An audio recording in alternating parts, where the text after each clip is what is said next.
네, 복된 주일을 맞이하여 이 자리까지 나오신 모든 분들 다시 한번 진심으로 환영합니다. 그리고 또 각 가정에서 온라인으로 참여하시는 분들도 주님의 이름으로 환영합니다. 네, 오늘 저희들은 마태복음에 있는 말씀을 함께 살펴보았습니다. 지난 시간까지 우린 한 9번 정도에 걸쳐서 사도신경에 대한 말씀들을 살펴보았습니다. 사도신경은 우리가 입으로 고백하는 신앙의 내용들입니다. 그래서 이게 자칫하면은 말로만의 고백으로 끝나기 쉬울 수 있습니다. 예배 시간 중에 그저 사도신경으로 신앙을 고백합니다. 그렇게 하니까 전능하사 천지를 만드신 하나님 아버지를 내가 믿습니다. 그러면서 마지막에 아멘 하고 그냥 끝나버리게 되죠. 근데 이게 이제 그냥 말로만의 고백으로 끝나지 않기 위해서 이게 우리의 정말 실제적인 신앙 고백이 되기 위해서는 조금 더 내용들을 깊이 살펴볼 필요가 있습니다. 그래서 특별히 뭐 언제 끝날지는 모르겠는데 대략 한 10번 정도 생각하고 있는데 구원과 신앙이라는 주제 아래에서 우리가 받은 구원 그리고 그 구원 속에서 우리의 신앙이란 무엇인가를 다시 한번 좀 더 살펴가게 되기를 원합니다. 오늘 우리가 읽은 본문에는 두 가지 큰 기적 사건이 기록되어 있습니다.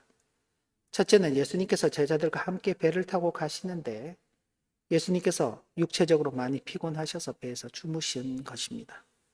그때 갑자기 바다에서 노을이 일어나서 참 큰 위험에 처하게 되고 제자들이 놀라서 예수님을 다급히 깨우면서 우리가 죽게 되었으니 주님 좀 살려주십시오 라고 그렇게 말하게 됩니다. 근데 주님께서 그런 제자들을 보시면서 제자들에게 참 너희 그 믿음이 참 적구나 그렇게 말씀하시는 것입니다. 분명히 지금 생명이 오가는 그런 위기의 상황입니다. 그 상황 속에 주님을 깨우면서 주님께로부터 구원하심을 잊기를 원하는데 오히려 주님께서는 그 제자들을 향해서 믿음이 적은 자들아 라고 그렇게 책망하시는 것입니다. 그러고는 주님께서 바람과 바다를 꾸짖으시니 바람과 바다가 잔잔해지고 이에 사람들이 놀라서 아니 저분은 도대체 누구시길래 바람과 바다도 잔잔하게 하는가 꼭 그렇게 이야기를 한 것입니다. 두 번째 사건은 아마 연결되어 있는 것 같은데 그렇게 배를 타신 주님께서 갈릴리 건너편 가다라 지방으로 가십니다. 여기 마태복음은 가다라 지방이라고 되어 있지만 누가복음에서는 동일한 내용이 기록되어 있는데 거라사인 지방이다 그렇게 표현이 되어 있습니다. 아마 그 지역 전체를 두고 표현하는 것과 혹은 일부 지역을 표현하는 그런 내용들이 조금 차이가 있을 수 있겠습니다. 뭐 예를 들면은 뭐 오스나부룩이다 그렇게 이야기할 수 있는데 그 속에서 또 뭐 인넨슈타트다 그렇게 표현할 수 있고 주타우전이다 그렇게 표현할 수 있는 것처럼 아마 이제 그 지역을 조금 다르게 표현해서 그런 것 같습니다. 어쨌든 그 지방으로 이렇게 가셨는데 마치 무덤 사이를 이렇게 지나가시는데 그 속에서 두 사람이 등장하는 것입니다. 이 사람들은 귀신 들린 사람이었습니다. 어느 정도로 사나웠냐면 이 사람이 있을 때에는 사람들이 그 주변을 가지 못하는 것입니다. 그들이 너무나 사납고 어떤 해코지를 할지 모르기 때문에 사람들이 다 피해서 다니는. 그런데 주님께서 주님 오시는 것을 보고 그 두 사람이 주님 앞으로 나와서 하는 이야기가 하나님의 아들이여 도대체 무슨 일로 우리에게 오셨습니까? 예수님을 보고 하나님의 아들이라고 그렇게 말하는 것입니다. 방금 전에 제자들은 예수님께서 하나님의 아들이신 것을 알고 그분의 제자가 되어서 그분을 따라다니는 것이죠. 그분께서 죽은 사람도 살리시고 병자도 고치시고 하는 여러 이적들을 가까이서 보면서 야, 주님 따라다니기를 참 잘했다. 그렇게 주님과 함께 있다면 어떤 문제들도 다 해결될 수 있겠구나 그렇게 생각을 했는데 정작 자기들이 위험에 처하게 되자 주님이 주무시는 것으로 인해서 자신들이 죽을 수 있다고 그렇게 생각을 하고 주님을 깨우면서 살려달라고 그렇게 말했던 것입니다. 순간 예수님이 어떤 분이신지를 잊어버렸죠. 그리고 바람과 바다를 잔잔하게 하시는 그 주님을 보고 도대체 이 사람은 누구지? 라고 그렇게 분명히 주님을 알고 믿고 따라다닌 것 같은데 주님이 누군지를 잘 모르는. 그런데 귀신 들린 사람은 예수님을 보자마자 하나님의 아들이라고 그렇게 말하는 것입니다. 하나님의 아들이여 우리가 당신과 무슨 상관이 있나이까? 때가 이르기 전에 우리를 괴롭게 하려고 여기 오셨나이까? 그러니까 주님께서 자신들을 제압하실 귀신의 세력, 사단의 세력을 제압하실 그때가 있다는 것을 알고 있는 것입니다. 그런데 아직은 그때가 아닌데 왜 벌써 우리에게 오셨습니까? 라고 그렇게 항의하는 것이죠. 그러면서 자신들을 쫓아내시려면 아무 곳에나 쫓아내지 마시고 저기 마침 돼지떼들이 있으니까 그 돼지떼에게로 들어가게 하옵소서. 예수님께서 그렇게 하라, 가라 그렇게 말씀하시니 그 귀신들이 사람에게서 나와서 돼지떼에게로 들어갔는데 돼지떼들이 갑자기 이 절벽으로 그렇게 달려가서 다 몰사하는, 다 죽는 그런 일이 발생합니다. 돼지를 치던 사람들이 깜짝 놀랐겠죠. 멀쩡하게 풀을 잘 뜯고 있던 돼지들이 갑자기 그냥 날뛰면서 절벽으로 가서 뛰어내려서 다 죽어버리니까. 그리고 그 돼지 치던 사람들은 자신의 돼지를 치는 게 아닙니다. 누군가의 돼지들을 위탁받았겠죠. 자신에게 어떤 손해가 있을 것 같아서 빨리 마을로 돌아가서 사람들에게 여차여차해서 이렇게 돼지들이 죽었다. 그리고 그 귀신 들린 사람은 이렇게 고침을 받았다라고 이야기하는 겁니다. 사람들이 놀라고 한편으로는 두려워하는 마음에서 예수님을 만나러 나오죠. 근데 그 예수님을 만나서 하는 이야기가 자기 마을에서 빨리 떠나주시기를 요청하는 것입니다. 자, 전체적인 이야기는 이제 좀 아시겠죠? 아마 이제 우리가 성경을 읽고 또 신앙생활을 하면서 들어보신 그런 말씀일 겁니다. 자, 예수님께서 바람과 바다를 잔잔하게 하신 그 사건 속에서 우리가 뭘 생각할 수 있어야 하느냐? 그건 제자들의 믿음이 책망을 받았다는 것입니다. 왜 제자들의 믿음이 책망을 받느냐 하면 그 앞서서 우리가 오늘 읽지는 않았지만은 앞에 어떤 사건이 있었냐면은 한 백부장이, 그 백부장은 유대인이 아닙니다. 로마 사람입니다. 로마 사람으로서 지금 점령지인 그 유대 지역에 와서 군대를 그 마을을 이렇게 어떤 한 지역의 치안을 담당하고 있는 그런 사람입니다. 자기 밑에 100명 정도의 부하를 거느렸다. 그래서 백부장이다. 그렇게 말하는 것입니다. 한 일개 한 중대급 정도 이렇게 되겠죠. 이 백부장의 하인이 병이 들었습니다. 그런데 그 하인이 병든 것을 두고 여러 의원들을 찾아봤지만은 이 하인의 병이 낫지 않자 예수님의 소문을 듣고 예수님에게 사람을 보냅니다. 예수님을 찾아갑니다. 예수님이 찾아가서 자신의 하인이 병들었으니까 고쳐달라고 그렇게 요청을 합니다. 그래서 예수님께서 가시겠다고 이야기하니 뭐라고 이야기하냐면, 아니 저도 군대에 있으면서 제가 누구한테 이야기할 때 그냥 가라 그러면 가고 오라 그러면 오지 제가 굳이 같이 가지 않습니다. 주님께서 말씀만 하시면 그 병이 나을 줄로 믿습니다. 주님께서 굳이 자신의 집으로 오지 않으셔도 된다는 겁니다. 말씀만 하시면 나을 줄 믿습니다. 그 말을 듣고 주님께서 이스라엘 중에 어떤 사람 가운데서도 이만한 믿음을 내가 보지 못했다. 근데 정말 주님께서 그 하인의 병이 나았다고 말씀한 그 시점과 나중에 집에 가서 확인을 해보니 그 하인이 나은 시점이 맞는 것입니다. 제자들도 그걸 보고 주님께서는 말씀만으로도 사람의 병을 고칠 수 있는 분이구나. 그 전까지는 예수님께서 아픈 환자의 몸을 만지신다든지, 그죠? 앞을 보지 못하는 사람의 그 눈을 만지신다든지, 말을 하지 못하는 사람의 그 혀를 만지신다든지, 어떤 그 만짐이나 접촉이 있어야만 병을 고치실 수 있다고 생각했는데 그게 아니라 말씀만으로도 병을 고칠 수 있는 거예요. 그 사건을 목격하고 난 다음입니다. 그런데 주님과 같이 있으면서도 그 주님이 어떤 분이신지를 잘 모르는 거예요. 인생에게서 믿음이 나온다는 것이 그게 얼마나 약하고 보잘것없는 것인지를 보여주는 겁니다. 이들은 예수님이 하나님의 아들이다라는 것을 믿고 또 주님 혹은 메시아시다는 것을 믿기 때문에 따라다니는 것입니다. 그게 없으면 주님을 따라다니지 않았겠죠.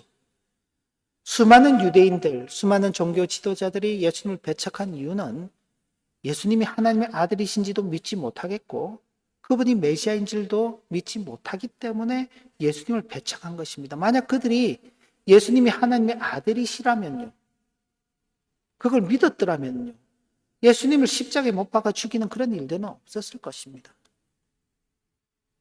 예수님이 하나님의 아들이라고 스스로를 지칭하는 것을 두고 유대인들의 표현으로 참남하다 그랬습니다. 참남하다. 신성모독이다 그랬습니다. 신성모독. 하나님의 아들로 인정하지 못한다는 것이죠. 그러나 제자들은 예수님을 하나님의 아들로 인정한 사람들입니다. 믿는 사람들입니다.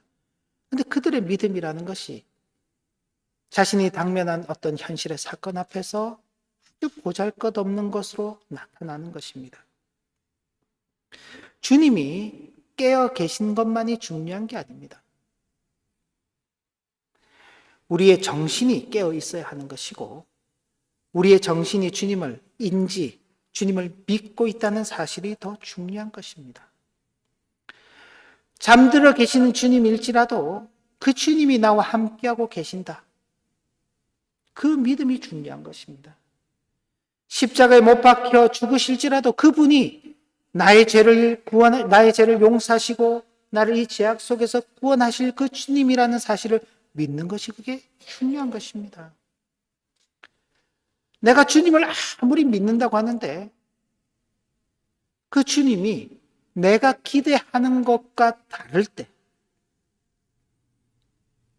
그때도 주님인 줄 믿고 있느냐? 그때도 주님인 줄 알고 있느냐? 이게 중요한 것입니다. 내가 이해하는 대로만 해주는 게 주님이 아닌 것입니다. 우리가 여러 차례 말씀을 들었습니다만 오병이어의 사건은 참 놀라운 기적이죠. 한나절 동안 먹을 것이 없어서 들판에 있었습니다. 배가 얼마나 고팠겠어요. 근데 주님께서 놀랍게도 보리떡 5개와 물고기 2마리로 5,000명이나 되는 사람을 먹이셨습니다. 여러분들이 그 현장에 있었다고 생각해 보십시오. 얼마나 놀랍겠습니까? 그런데 그 다음날 주님께서 그런 어제 먹고 오늘 지나면 또 배고파지는 그런 양식 말고 영원히 줄이지 않는 양식이 있다. 하늘의 양식을 주겠다. 그 말씀을 하시니 우리는 그딴 거 필요 없어요. 우리는 그딴 거 필요 없어요. 당장 내 입에 들어가는 내 입술을 즐겁게 하고 내 속을 즐겁게 해주는 그 양식이 필요합니다. 근데 주님께서 그게 아니라 하늘의 양식인 자신의 몸과 자신의 피를 먹게 하시겠다라고 말씀하시니 사람들이 다 떠나가는 것입니다. 그 첫날까지는 예수님을 믿었지요. 심지어 그런 예수님을 왕으로 세우려고까지 했습니다. 그러나 예수님께서 정말 진짜를 주려고 하니까 그건 싫다 그러고는 떠나가는 것입니다. 참 예수님을 믿는다는 것이 맞습니다. 예수님과 함께 있는 것으로 그 믿음이 증명되는 것이 아니라 함께 계신 그분이 어떤 분이신지를 바로 알고 있어야 제대로 된 믿음이 있는 것임을 지적하고 있는 것입니다. 제자들은 주님과 함께 있었지만은 주님을 보는 어떤 영적인 눈이 아직 깨어나지 않은 것입니다. 두 번째 사건은요.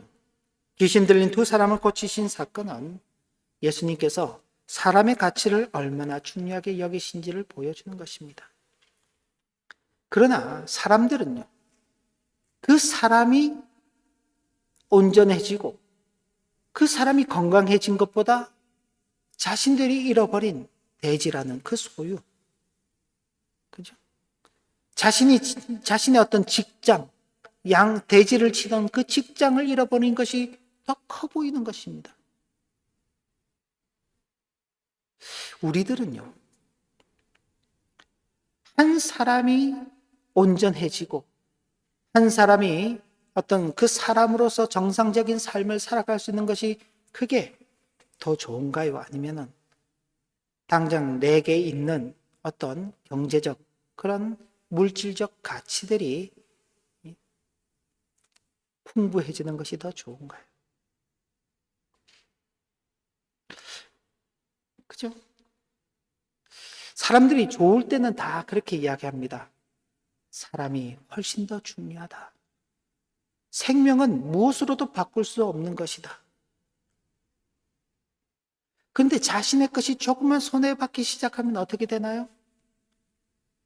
그러지 않습니다. 그죠?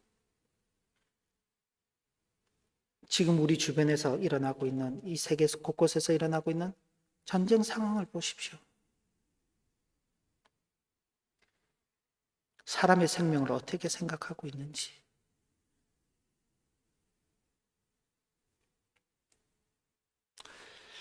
한편으로는 하나님의 대적 마귀가 얼마나 악한 존재인지 그 사실을 보여주는 것입니다. 그 사람의 영혼을 마음대로 붙잡아서 그 사람이 사람의 구실을 하지 못하게 그렇게 살게 하는 것입니다. 그리고 또 어떻게 해요? 떠날 때는 사람들에게 큰 손해를 끼치는 것이죠. 그런데 이런 것을 보는 인생의 반응은 어떻습니까? 영적 안목이 열려있지 못하기 때문에 당면한 자신의 그 현실적인 손해만을 생각하는 것입니다. 그래서 귀신도 알아보는 하나님의 아들을 알아보지 못하는 것입니다. 귀신도 하나님의 아들을 알아보는데 그 유대인들이 하나님의 아들을 알아보지 못하고는 하나님의 아들이 자신들을 찾아오셨는데 뭐라고 이야기합니까? 속된 말로 당신 필요 없으니까 빨리 떠나세요.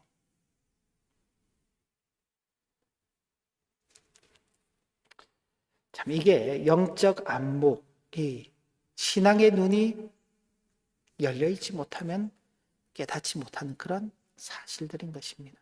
그러니까 믿음이라는 것은 단순히 내가 누구를 믿는다, 내가 누구와 함께 있다, 그게 중요한 게 아닙니다. 자녀가 부모와 같이 있는데 부모가 나를 지켜주고 나를 보호해주고 나를 돌봐주시는 분이다. 그런 생각을 하지 못하고 부모와 같이 있으면요.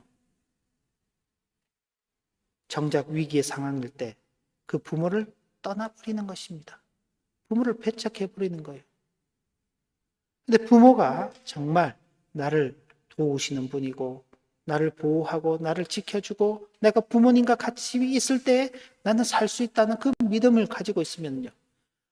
어떤 절망적이고 어렵고 힘든 상황이 발생하더라도 절대 떠나지 않는 것입니다. 그죠? 사람과 사람 사이 관계도 마찬가지인 것입니다. 그러나 그런 것들이 없으면요. 당장 내게 손해가 난다 생각하면 떠나버리는 것이죠. 자, 믿음은 병을 고치고 이적을 베푸시는 주님을 믿는 것만이 아닙니다. 지금 우리가 복음서를 읽어가면 수많은 사람들이 그런 예수를 믿는 것입니다. 병을 고쳐주고 이적을 베푸는 그 주님을 믿는 것입니다. 그런 주님을 볼 때 그들은 환호하지요. 예루살렘에 들어가시는 그 주님을 보면서 자신들의 옷을 벗어서 그 길을 깔아주면서, 그죠? 호산나 다윗의 자손이여, 호산나. 그렇게 주님을 환영했습니다. 그러나 불과 하루 만에 그들의 마음이 바뀌는 것입니다. 그러고는 며칠이 지난 뒤에는 예수를 십자가에 못 박아 죽이라고. 빌라도가 이 사람의 죄를 찾지 못하겠다고, 이 사람을 풀어주겠다고 그러니, 그러면은 가이사의 충신이 아니라고. 그 사람의 피를 우리와 우리 자손들에게 돌리라고 유대인들이 그렇게 외쳤습니다.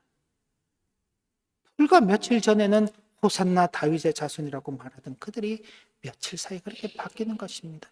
왜요?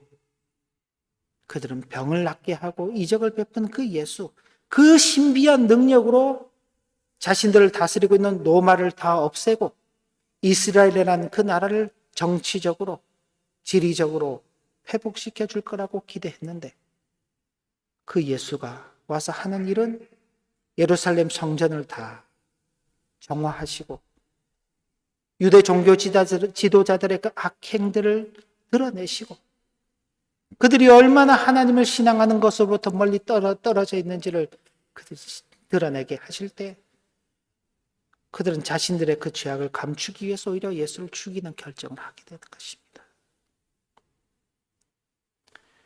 병을 고치고 이적을 베푸시는 그 주님을 믿는다고 그게 믿음이 아닌 것입니다. 잠들어 계시지만 주님이시기에 믿는 것입니다. 고난 받으시고 십자가에 죽으실지라도 주님이시기에 믿는 것입니다. 그럼 우리는 그런 주님을 믿는 것이죠. 믿음의 눈이 없으면 주님을 보고도 믿지 못하는 것입니다. 주님께서 베푸신 이적도 믿지 못하시는 것입니다. 오늘 우리가 읽은 본문에는 너희 믿음이 적다, 믿음이 적은 자들아 그렇게 책망하셨지만, 누가복음에서는 같은 내용에 대해서 주님께서 제자들에게 너희 믿음이 어디 있느냐 그렇게 물으셨습니다. 너희 믿음이 어디 있느냐. 믿음은 예수께서 행하신 어떤 일을 보았다고 해서 자동적으로 생기는 것이 아닙니다. 이적을 보고 기적을 보고 한다고 믿음이 생기는 게 아닙니다. 죽었던 사람이 살아나는 것을 보더라도 믿음이 생기지 않습니다.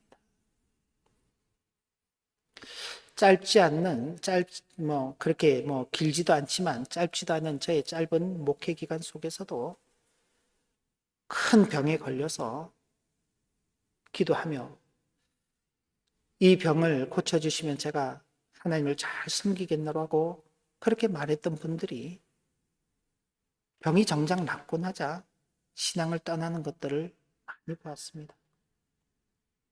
자기가 당면한 그 어려운 문제들만 해결해 주시면 하나님을 믿겠노라고 그렇게 말해놓고 그 문제가 해결되자 떠나는 경우들 많이 보았습니다. 우리들은 어떤가요? 내게 당면한 어려운 문제들, 고민하는 것들, 시험들, 그런 것들이 있을 때 기도하죠. 하나님, 이것만 해결되면, 이것만 잘 되면 제가 하나님을 더 잘 섬기겠노라고. 그 전과 그 후가 어떠신가요? 더 잘 섬기고 있나요? 아니, 아직까지 하나님께서 내게 더 큰 이적을 보여주시지 않으셨다고. 하나님 조금만 더 큰 걸 보여주시면 제가 더 잘할 수 있다고 혹시 그렇게 생각하시나요?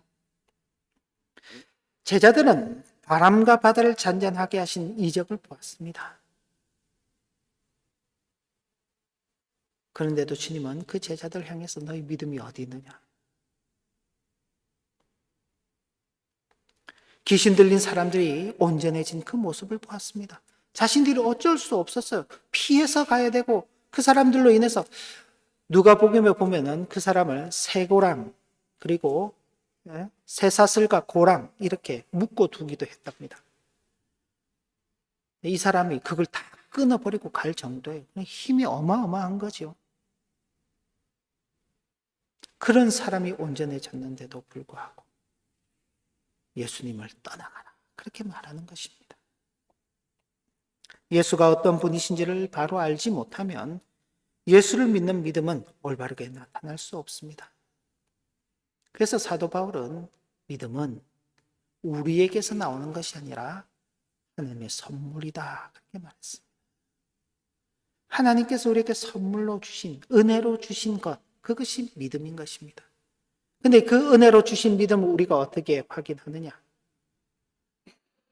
고린도전서 12장 3절을 보시면 성령으로 아니하고는 누구든지 예수를 주라고 시인할 수 없다. 저와 여러분들이 예수 그리스도를 주님, 나의 구원자, 나의 메시아라고 그렇게 고백한다는 것은 바로 성령 하나님께서 고백하게 하신 것이고 바로 하나님께서 우리에게 믿음을 선물로 주신 것입니다. 바로 이런 이유로 우리는 주님을 더욱 잘 알아가야 하는 것입니다. 우리는 늘 교회에서 이렇게 모여 예배하면서 또 설교를 통해서 예수님에 대한 이야기들을 듣습니다. 그런데 그냥 스토리로만의 예수를 만나고 가서는 안 되는 것입니다. 오늘날 이 시대의 큰 문제점, 그리고 특히나 저와 여러분들이 살고 있는 이 독일 사회 그리고 독일 교회의 큰 문제점은 성경을 하나의 어떤 이야기로만 이해하려고 한다는 것입니다. 스토리로 예수를 아는 것은 이 세상에 많은 사람들이 그렇게 합니다. 우리는 스토리로의 예수를 아는 게 아닙니다. 우리 주님으로서의 예수를 알아야 하는 것입니다.